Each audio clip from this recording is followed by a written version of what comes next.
আইনের বিধানের মাধ্যমে প্রশাসন সাহসী পদক্ষেপ নিলে নির্বাচন সুষ্ঠু হবে বলে মন্তব্য করেছেন প্রধান নির্বাচন কমিশনার এএমএম নাসির উদ্দিন। এ বিষয়ে আরো জানাতে রাজধানীর আগারগাঁওয়ের নির্বাচন ভবন থেকে যোগ দিয়েছেন সহকর্মী সুলতানা জাহান মিতু বেশ আত্মবিশ্বাসে পরিপূর্ণ গুরুত্বপূর্ণ একটি ব্রিফিং আমরা দেখলাম, যেখানে সিসিএ কথাও বলেছেন যে আইনের শাসন কাকে বলে দেখিয়ে দেওয়া হবে। আপনি আরেকটু বিস্তারিত জানাবেন। দেখুন, আজকের যে বৈঠকটি সেটি অত্যন্ত গুরুত্বপূর্ণ। এখানে যারা উপস্থিত হয়েছেন অর্থাৎ মাঠ প্রশাসনের সকল ঊর্ধ্বতনরা এখানে এসে উপস্থিত হয়েছেন।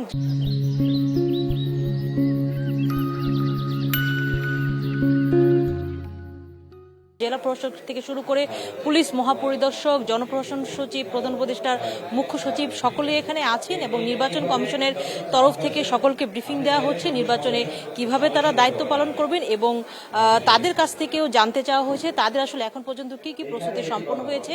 এখানে যেসব বিষয় বেশ গুরুত্ব সহকারে আলোচনা হয়েছে সেটি হচ্ছে পুলিশ মহাপরিদর্শক আইজিপি যেটি বলছেন যে ছোটখাটো ইস্যুকে কেন্দ্র করে সমাজে যেসব দাবি দেওয়া উঠে এবং সেসব দাবি দেওয়ার পক্ষে যে রাস্তাঘাট অবরোধ করা হয় সেসব বন্ধ করার সময় এখনই এসেছে এবং এই জন্য তারা নির্বাচন কমিশনের কাছে অনুমতি চেয়েছে, সহায়তা চেয়েছে।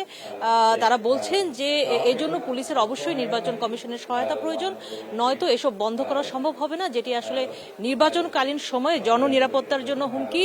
এবং জনপ্রশাসন সচিবের তরফ থেকেও বেশ কিছু প্রস্তুতির কথা বলা হয়েছে। সেখানে বলা হয়েছে যে অগ্নি সন্ত্রাস রোধে বেশ কিছু ব্যবস্থা নেওয়া হয়েছে। বর্ডার এরিয়াতে নিরাপত্তার জন্য নির্বাচনকালীন সময় অর্থাৎ নির্বাচনের পূর্ব, নির্বাচনের দিন এবং নির্বাচনের পরের যে সময়টা সেই সময়ের জন্য বেশ কিছু ব্যবস্থা নেওয়া হয়েছে। এছাড়া আরেকটি কথা জনপ্রশাসন সচিব বলেছেন যে জনমনে আস্থার তৈরির জন্য বা জনগণ যেন আসলে আইন শৃঙ্খলা পরিস্থিতি নিয়ে তাদের মধ্যে কোনো সন্দেহ কাজ না করে এই জন্য প্যারামিলিটারি ফোর্স যেমন বিডিআর সহ যে সকল প্যারামিলিটারি ফোর্স রয়েছে তাদের মাঠে মোতায়েনের কথা বলা হয়েছে। অর্থাৎ অনেকটা বলা যায় যে অনেকটা শো অফের মতোই যে তাদেরকে আসলে মাঠে রাখা যেন জনগণের সেটি নিয়ে আস্থা কাজ করে। এছাড়া নির্বাচন কমিশনের তরফ থেকে যেটি বলা হচ্ছে যে এবারের আইন শৃঙ্খলা নিয়ে আসলে যতটা সংশয় বিগত কয়েকদিনে তৈরি হয়েছে সেই সংশয় কেটে যাবে আগামী কয়েকদিনই এবং নির্বাচনের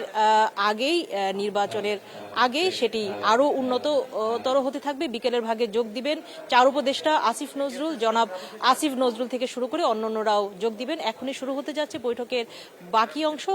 এখন পর্যন্ত এই ছিল সবশেষ। ধন্যবাদ আপনাকে। নির্বাচন কমিশনের ব্রিফিং এর বিষয়ে জানাচ্ছিলেন সহকর্মী সুলতানা জাহান মিতু।